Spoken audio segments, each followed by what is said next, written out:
오늘 본문에서는 오늘 본문에서 예레미야는 부부의 관계를 비유로 이스라엘과 여호와 하나님의 관계를 보여줍니다. 남편을 떠나서 다른 남자의 아내가 되었던 여인이 만약에 다시 남편에게로 돌아온다면 그 남편은 그 여인을 받아줄 것인가 라고 이야기하는 것입니다. 예언자는 패역한 이스라엘을 고발합니다. 그 뒤에 예언자는 유다에 대해 선포합니다. 유다에 비교하면 아수르에 멸망한 그 북이스라엘은 차라리 그들이 선한 자들이라고 이야기합니다. 유다는 이스라엘의 멸망을 먼저 보았음에도 불구하고 그것을 반면교사로 삼지 않았습니다. 오늘 본문에서 하나님은 어떤 분이십니까? 하나님은 종교적 의식보다 인격적 관계를 원하시는 분이십니다. 유다의 백성들은 자신들의 죄를 가볍게 여겼습니다. 그들이 뻔뻔스럽게 우상 숭배를 했음에도 불구하고 계속 하나님의 자녀인 것처럼 말하고 다녔다라는 것입니다. 실제로 이들은 성전 밖에서는 우상을 숭배하다가도 성전 안으로 들어가면은 아무렇지 않게 하나님을 예배하는 자들이 이들의 모습이었습니다. 이들은 바알을 숭배하는 것이나 하나님을 예배하는 것이나 둘 다 똑같은 종교적인 행위로 치부했다라는 것입니다. 사절의 말씀처럼 하나님을 나의 아버지, 청년 시절의 보호자로 고백하지만 그 아버지를 신뢰하거나 공경하지 않은 것이 이들의 모습이었습니다. 그저 자신의 욕망을 채워줄 우상을 쫓는 일에 몰두하는 것이 이들의 삶이었다라는 것이죠. 그래서 예레미야는 1절 하반부에서 이스라엘의 많은 무리와 행음했다고 서술합니다. 많은 무리와 행음했다. 즉 이스라엘은 다른 남자에게 갔다가 다시 돌아오는 과정이 반복적이었음을 암시하고 있는 것입니다. 이들은 우상을 섬겼다가 다시 성전으로 돌아가 하나님을 예배하는 습관적으로 우상 숭배의 삶이 이들의 몸에 배어 있었다라는 것이죠. 그래서 우리도 어쩌면 어떤 잘못을 저질렀을 때에 우리가 죄책감을 떨쳐내기 위해서 그 실수를 대수롭지 않게 생각할 때가 있습니다. 우리가 우리의 죄성을 축소하면은 무엇보다 자연스럽게 변화를 피하게 되고 계속해서 죄를 짓는 것이 우리의 모습입니다.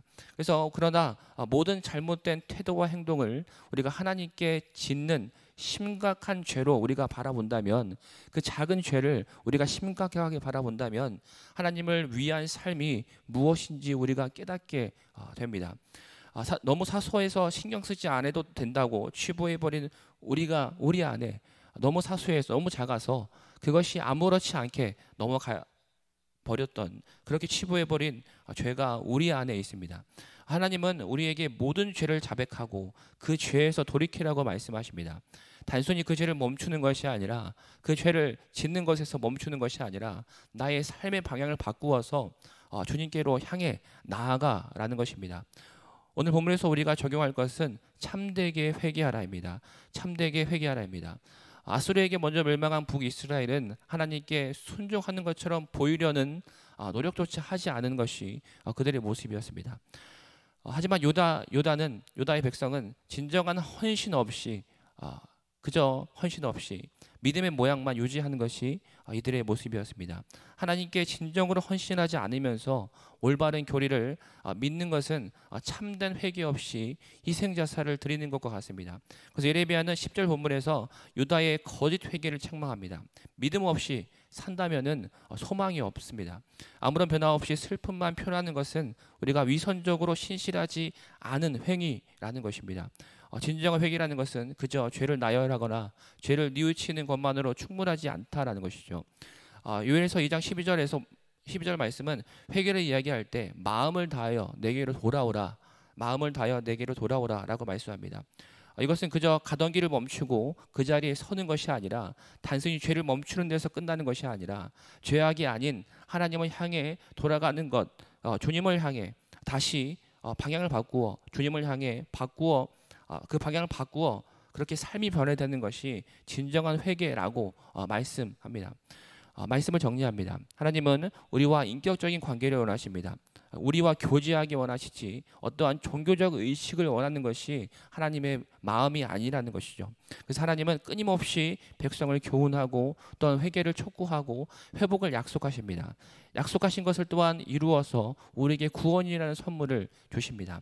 우리의 소망의 근거는 무엇이냐면은 오직 언약에 신실하신 하나님입니다. 이것을 믿는 자는 방종하거나 우리가 무엇보다 죄 아래 머물지 않는다라는 것입니다. 그리고 반드시 삶을 돌이켜 순종으로 자신의 삶을 드립니다. 오늘 저와 여러분의 삶 속에서 죄악으로 가던 그 길을 멈추고 하나님을 향해 우리의 방향 바꾸어서 우리의 삶이 변하는 그런 회개를 통해 진정으로 주님과 인격적인 관계를 맺어 나아가는 오늘의 삶이 되기를 간절히 소망합니다.